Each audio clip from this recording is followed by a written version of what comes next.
Hello and welcome to Waterfront TV. I'm Callum Smith.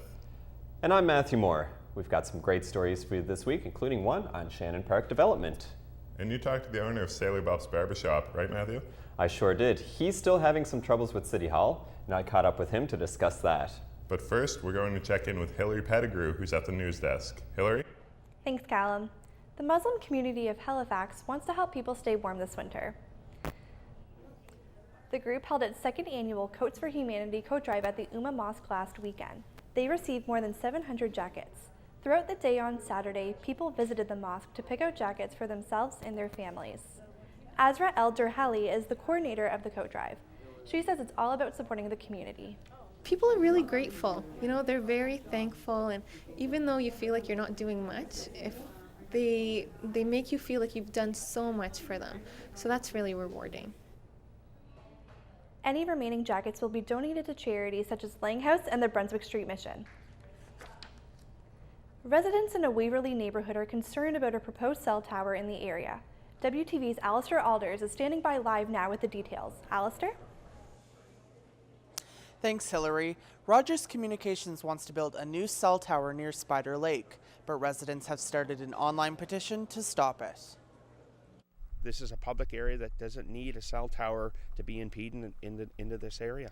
Residents in the neighborhood of Spider Lake are concerned about a proposed cell tower in their backyards.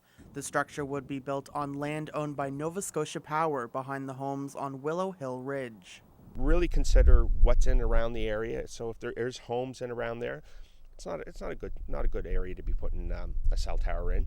Put it farther out. Get it out in somewhere in the middle of nowhere. Rogers says the tower would be approximately 75 meters high and would help improve coverage in the Waverley area and along highways 107 and 118. The company says it would also improve wireless services for emergency responders. The online petition was started in October and now has more than 60 signatures. Residents are worried that concerns about cell tower radiation could lower the value of their properties. In a statement to WTV News, Rogers said, as part of the ongoing public consultation, we're working with the community and the municipality to get their feedback and answer any questions. Rogers really needs to listen to us up here. I know they're a big company, I know they're a national company, but they really need to listen to the small people. That's what we're all about. Now, while Innovation, Science and Economic Development Canada will have the final say on the proposed structure, the City of Halifax can influence the design and the location of the tower. Rogers says the next step for them will be to respond to feedback received by the public. Back to you, Hilary. Thanks, Alistair. This year marks the 100th anniversary of the first all-black battalion in World War I. The No. 2 Construction Battalion was trained here in Nova Scotia. They helped build and fix trenches and fix the roads. The members of the battalion were only allowed to carry shovels and pickaxes, not guns. Reverend William Andrew White was the battalion's chaplain. Holly Rodham and Jerry Clark are White's grandchildren. They spent Remembrance Day at Citadel Hill, where a new exhibit honors White's contributions to the war.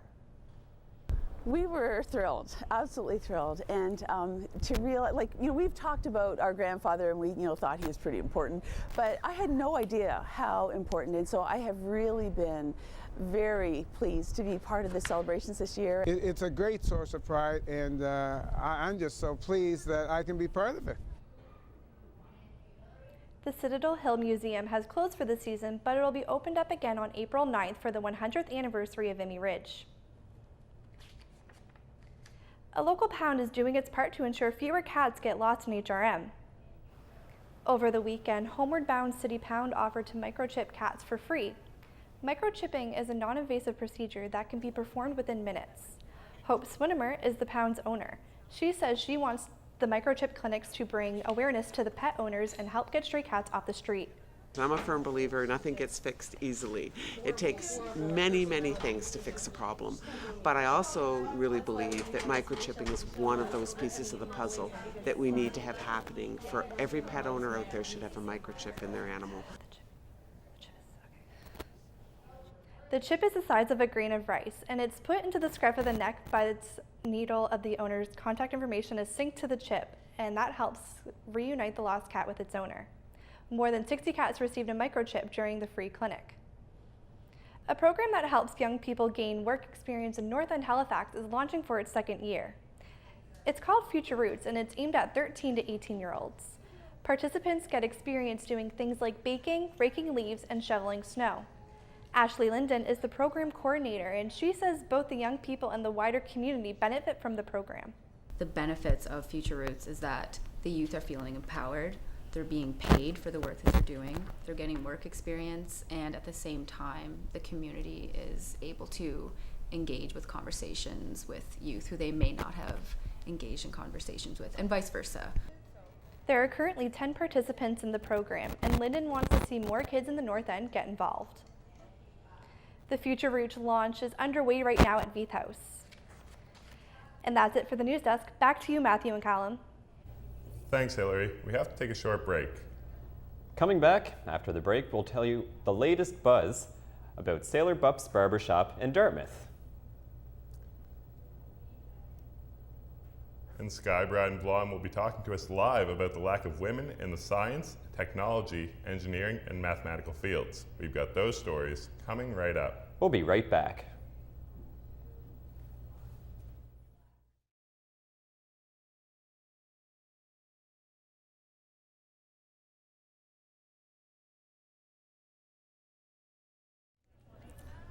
Welcome back. It's a busy week here at Waterfront campus as part of Global Entrepreneurship Week. Business students are showcasing their small business ideas. We've got more on that coming up in minutes. A new study from Mount St. Vincent University looks at why so many women are not getting involved in the science, technology, and engineering fields. Sky Brian Blom is standing by to tell us more about that. Sky?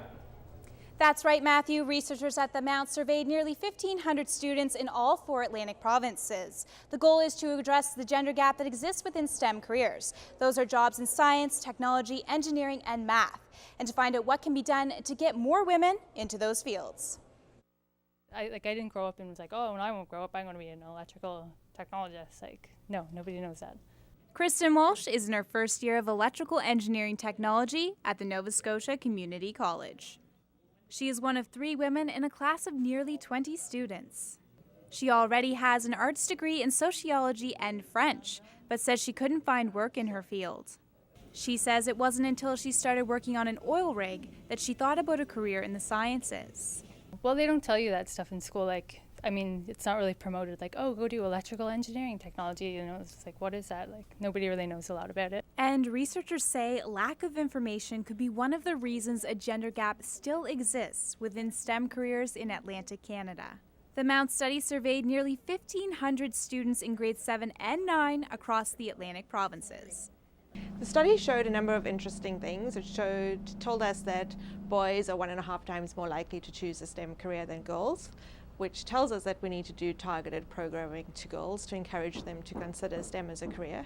The study looked at how engaged young people are in math and science outside of school, their career interests, and what influences their career decisions. And one thing we saw from the research is that students don't necessarily know that math and science are critical for the majority of careers that they will be able to obtain when they're done school.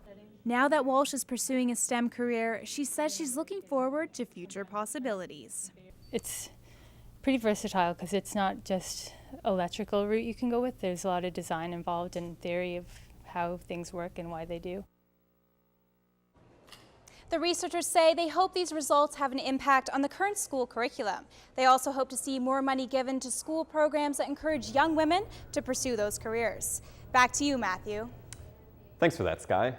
Sailor Bup's Barbershop has a feud with City Hall that dates back to when it opened 3 years ago. I caught up with the owner to find out what's happening now. Closing time at a local Halifax barbershop. Sales are good, customers are happy, but the owner isn't too pleased with City Hall. I'm sorry they feel that way, because they could have got some banging ass haircuts out here, but instead what they want to do is they want to hate us. Sailor Bup's Barbershop has 3 locations in the HRM. The shop has gained a lot of attention for its haircuts, but also scuffles with the city. In October, Mark Payton was issued a fine by the city, stemming from drywall issues and placement of the fire extinguisher in the Dartmouth shop. He paid a $500 fine. He was also charged with building violation codes, even though he doesn't own the building.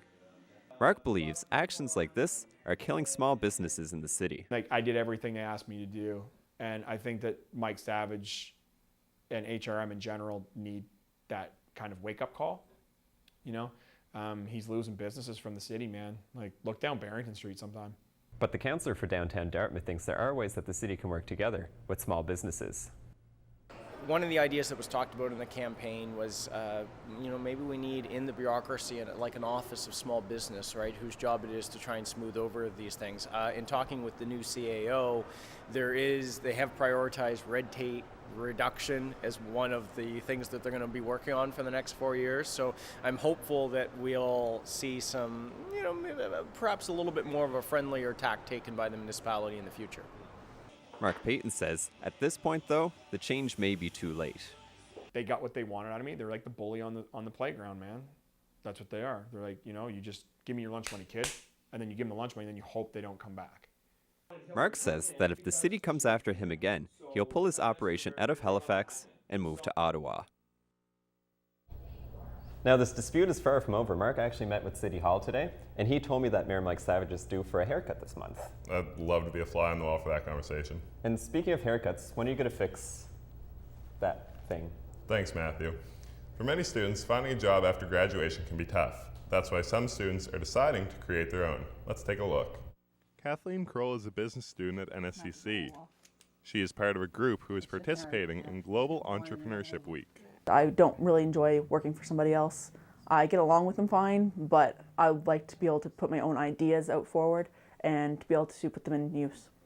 Groups were assigned to come up with a sales pitch, make the product, and then sell it. Kroll's group came up with the idea of selling various types of gift baskets, including this one titled Netflix and Chill. According to a study done by Global Entrepreneurship Monitor, entrepreneurship is on the rise in Canada. This is a big focus for the business program at NSCC.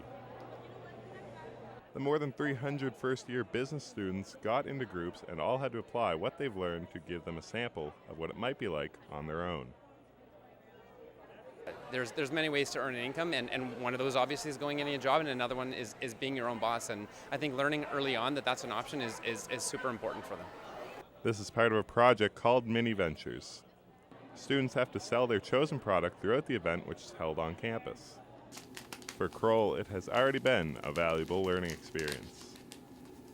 Just getting all the information that we needed and also all the items that go into these baskets. It was a lot of work, but really worth it because I like to see my end result. It's a lot of fun. They had samples on display at their table and are currently figuring out what supplies will be needed to meet the demands. Meanwhile, Kroll says she hopes to apply what she's learned to start her own acupuncture business after she graduates. It's important to be able to bring more business into the community, to open more jobs, and also just to be my own boss. And Kroll says her group is happy with the results as they earned around $200. She says she will continue to sell baskets in the near future. Now it's time for a short break. When we come back, we hit the court with a group of men who have been playing basketball together for decades. And demolition of Shannon Park in Dartmouth is underway. We'll hear from former residents of the military community. Those stories after the break.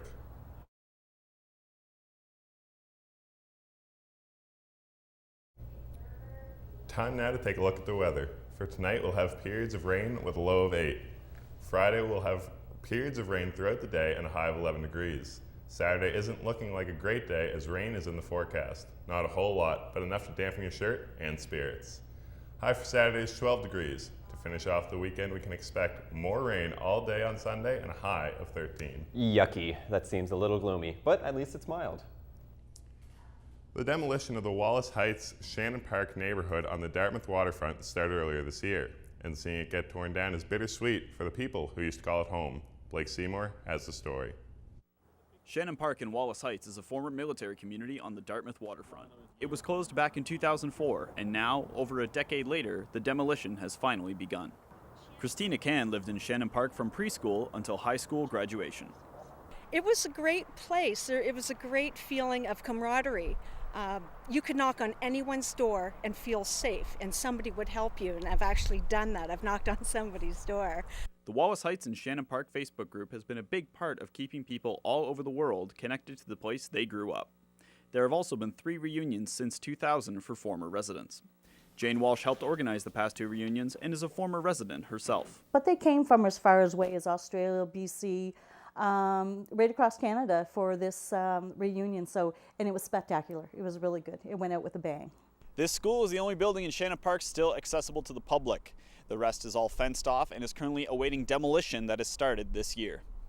While there is no final plan for the redevelopment, possibilities include condos and a new park. The Mi'kmaq are also fighting to reclaim part of the land. Even though I have great memories from here, with all the time I've spent, I do realize now that there has to be progression. It has to move on. Shannon Park, Wallace Heights was fabulous. It was a great place to grow up. Lots of friends. I couldn't have asked for anything better.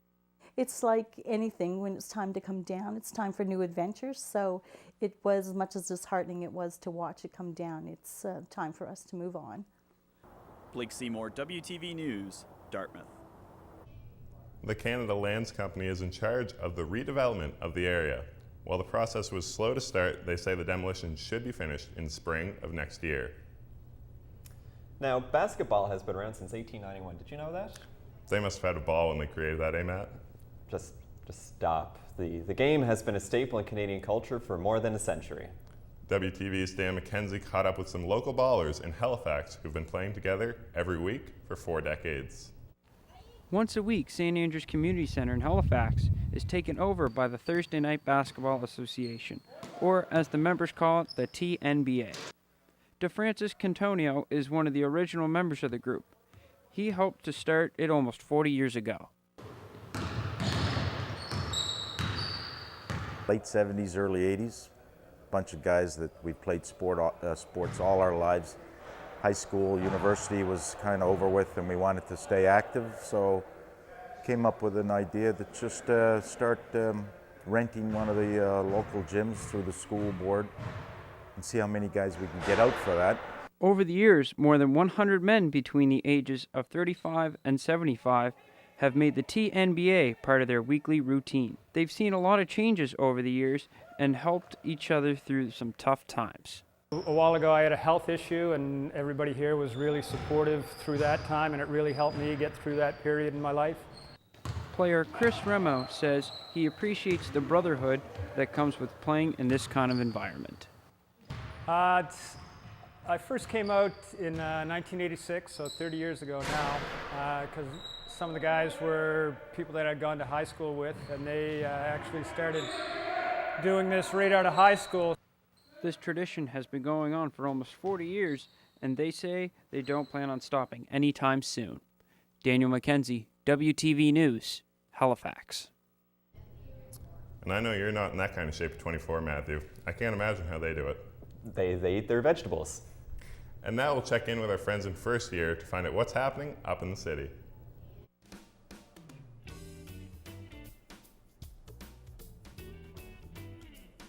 Thanks, guys. Here's what's happening this week in Halifax. Kick off the holiday season at the Spats Theatre for their annual Advent show. Thursday through Saturday of next week, dancers, singers, and other performers from ages 7 to 30 take to the stage and help to raise money for charities that provide places for homeless and marginalized people to socialize and enjoy a warm meal. Head over to adventshow.com for tickets. On Saturday, November 19th, get bundled up and head out to the north end of Halifax for the North by Night Holiday Market. From 4 to 9 p.m., you can check out local artisans, food trucks, and family activities, or even stay for the warm mulled wine and live music. It all goes down on the corner of Charles Street and Agricola Street. Make sure to hashtag NXNMRKT. Looking for a way to give back? A week from tonight, Thursday, November 24th, join Lion and Bright on Agricola Street for their shoebox packing party to support women living in shelters. Fill up shoeboxes with essential items to make their spirits bright. Warm socks, bus tickets, supportive messages, and even something sweet are all encouraged. If you can't bring your own goodies, just bring yourself to pack a shoebox for someone in need. For more information, check out shoeboxproject.com/Halifax. That's what's happening in the city this week. Back to you guys. Thanks for that, Daniel. And you know what? That's our show for this week. Be sure to visit us on social media on Facebook, Snapchat, Twitter, and Instagram at WTV Media. And make sure to catch our last episode of 2016 next Thursday, November 24th at 7 p.m. Have a good evening. Good night.